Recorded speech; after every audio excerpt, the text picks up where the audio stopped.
En 1990, un inventor de juegos de roles, Steve Jackson, estaba planeando su nuevo juego, que se llamaría Juego del Nuevo Orden Mundial Illuminati. Jackson creó un juego, y no por casualidad, que impactaría mucho y muy cerca en cada hogar. Quería que estuviera bien relacionado con el plan actual de los Illuminati de encaminando al mundo hacia el nuevo orden mundial. La pregunta que nos salta a la cabeza cuando vemos este juego de cartas es que ¿cómo supo Steve Jackson del plan Illuminati con tanta precisión?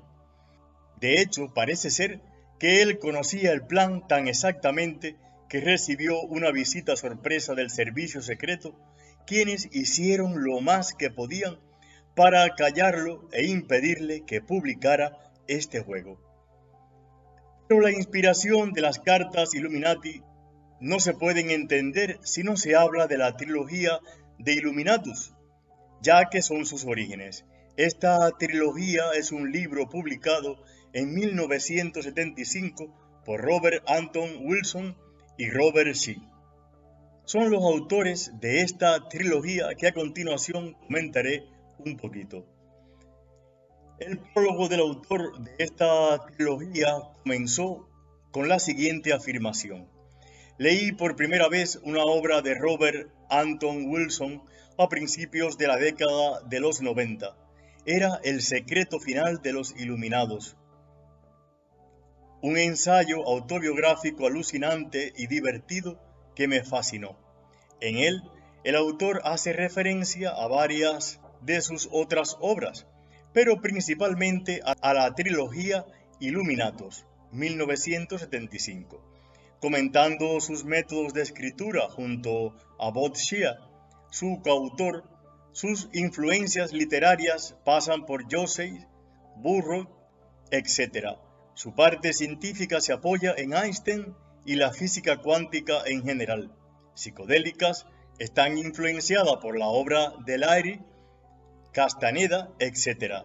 La parte filosófica y política en el discordianismo del Principia Discordia, el anarquismo, etc.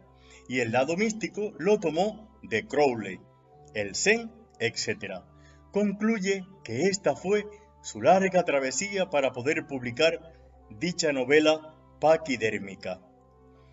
Pues bien, el juego de los Illuminati describe el plan para establecer un nuevo orden mundial en el que la población acabará aceptando al anticristo como líder único de la Tierra. El juego se publicó por primera vez en el año 1982 y tuvo varias versiones, aunque la de 1995 pasó a la posteridad por la aparente precisión de sus predicciones. Para añadir argumentos a la conspiración, diría que Steven Jackson James fue investigado por el Servicio Secreto de los Estados Unidos en 1990, durante el mandato de George Bush padre, como veremos más adelante. El objetivo del juego, como decía, consistiría en dominar el mundo por cualquier medio, legal o ilegal, y aunque inicialmente pareció ser una parodia de la conspiración que por aquel entonces, años 80, estaba emergiendo como movimiento en aquel país, para muchos fue considerado el juego como la prueba fehaciente de que una mano oscura maneja los hilos del mundo y que todo lo que sucede de maldad en él estaba ya planeado desde hace décadas por mentes muy siniestras. Así es que Illuminati, estas cartas, serían una suerte de los protocolos de los sabios de Sion, de nuevo cuño. En la mañana del 1 de marzo, sin ningún aviso, una fuerza de agentes armados del servicio secreto, acompañados de la policía de Agustín y por lo menos un civil, experto de la compañía de teléfono, ocuparon las oficinas de juegos de Steve Jackson y comenzaron a buscar equipos computarizados, la residencia del escritor de GURPS y Cyberpunk también fue invadida.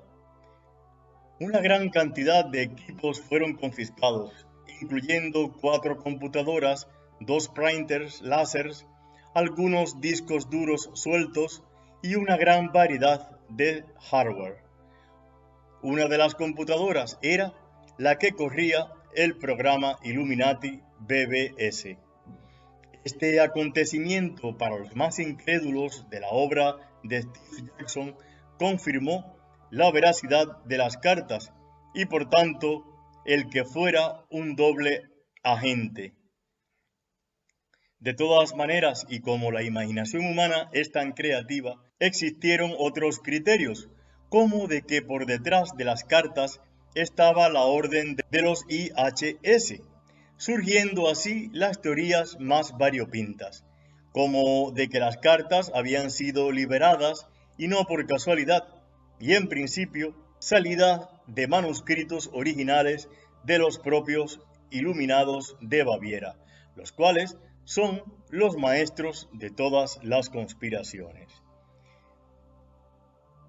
Llama la atención que cuando allanaron la casa de Steve Jackson, la propiedad y empresa de Steve Jackson, los investigadores buscaban un manuscrito redactado mucho antes que aparecieran los ordenadores, por lo que hace suponer que el Steve tan solo estaba reactualizando con ayuda de los datos que le proporcionaban los hackers del mundo, Cyber Under y su compañía.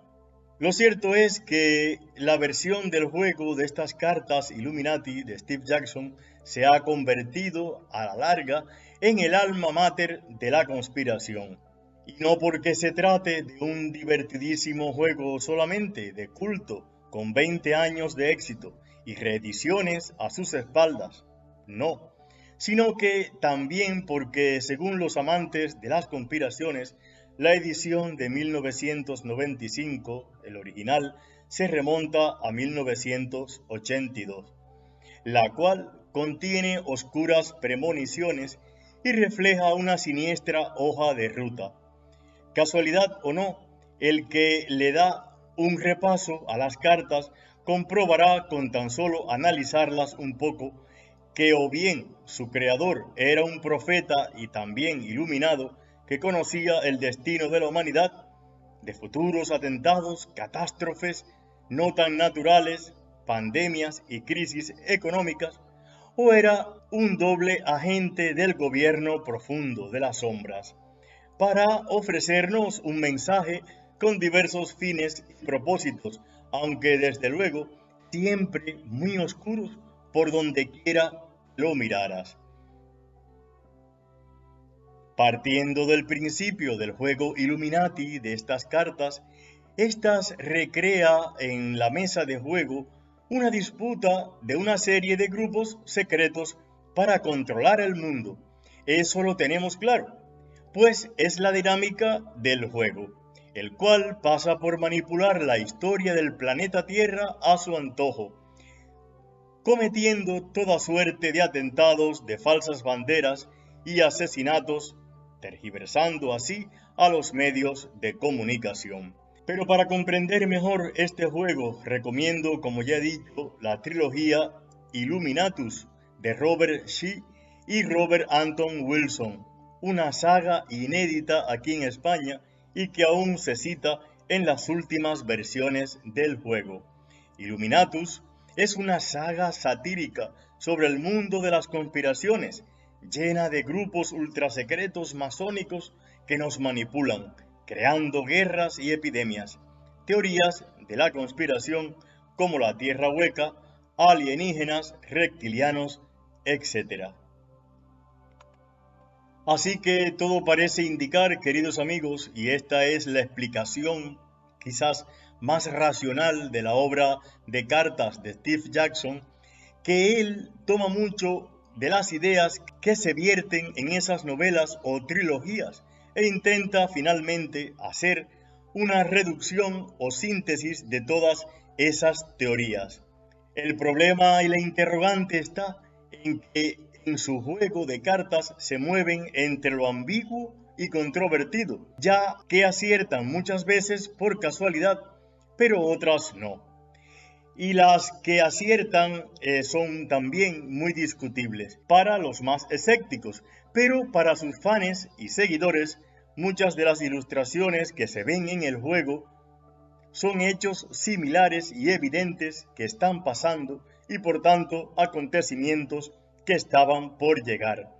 Esta situación, unida al hecho de que la compañía de Steve Jackson fue asaltada por el Servicio Secreto de los Estados Unidos y sus ordenadores confiscados por un posible delito de informática, ha dado alas a la conspiración para suponer que Steve Jackson disponía de cierta información privilegiada que le permitía saber con años de antelación cosas como lo de las Torres Gemelas, que iban a ser atacadas, e incluso a la altura del edificio a la que se iba a producir dicho ataque, así como el advenimiento de una pandemia y cuarentena. También la aparición e instauración de un estado de censura mediática.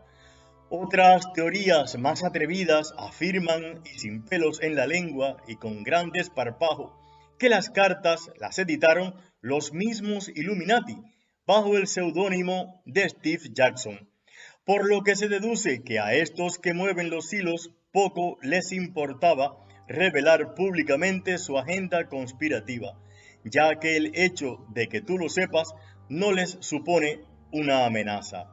Sería como decir, he aquí, este es nuestro plan y esta es nuestra agenda, para que vean que lo tenemos todo bien atado, que así, aunque tú lo sepas, no podrás hacer nada en nuestra contra. Así de simple sería. Dicho esto, diría que no hay nada definitivo, así como que no existe un destino marcado para la humanidad, pues tenemos y gozamos aún de libre albedrío. Pero ojo con esto, si despertamos, estos seres poseen, desde luego, tecnología avanzada, a tal punto de que pueden aún resetear la humanidad y cambiar las líneas de tiempo a su antojo, como quizás lo han hecho en épocas pasadas. Pero esto no lo pueden hacer si la humanidad madura y toma el control consciente de sus poderes creadores desde el amor. Para aquellos que han leído el libro Las Tablas Esmeralda de Thoth el Atlante y sus mensajes proféticos, se darán cuenta de la gran diferencia con estas láminas caricaturescas. Es que las primeras son sintéticas de sabiduría, en cambio, estas otras son el lamento de lo que está condenado a perecer y ser devorado por el tiempo, pues cada espiga sembrada de corrupción no puede más que volver al principio y restauración primordial según las leyes naturales y universales del karma. Cierto o no, mi criterio personal es que no hay que juzgar ahora a Steve Jackson. Si ponen su nombre en el buscador de YouTube, por ejemplo, comprobarán nada más de verlo que es un tío quizás simpático, normal y corriente, y aún diría que es uno más del montón, tratando de hacer su negocio con sus cartas, que dicho sea de paso, tiene otras series que no son precisamente con estos temas escabrosos. Dicho esto, verdad o no, lo cierto es que cuando el río suena es porque piedras trae, y como versa el otro dicho, de ser cierta toda esta trama tan solo serían lágrimas de cocodrilo o de reptil en este caso, artimañas y sombras transitorias que pasan. De todas maneras, estas cartas también pudieran resultar un aviso y no precisamente para tener miedo, sino como otra lectura, la cual debería ser su parte positiva, o sea, algo para estar alertas y no fiarnos, ya que para optar por la luz debemos saber siempre y no debemos ignorar las artimañas y las artes de las tinieblas, pues toda información es luz. Los seres humanos hemos vivido durante milenios como detrás de un velo, el de la ignorancia, de ahí toda la confusión que tenemos ahora y lo fácil que hemos sido para que nos manipulen. Pero lo más irónico es que dentro nuestro es donde se encontraba y se encuentra toda la información necesaria que a modo de biblioteca nos iba a guiar por estos planos dimensionales de conciencia. llevamos, queridos amigos, un contenido interno de sabiduría tal que pocos seres de otras dimensiones la poseen. Y termino este análisis con estas palabras proféticas de Tod, que fueron dichas milenios antes de Cristo. Centra tu fuerza del alma en el lugar de tu conciencia, liberándola de las ataduras de la noche. Coloca en tu mente la imagen que desees. Imagina el lugar que desees ver. Vibra de aquí para allá con tu poder. Desaten el alma de su noche. Ferozmente debes sacudirte con todo tu poder hasta que al final tu alma sea libre.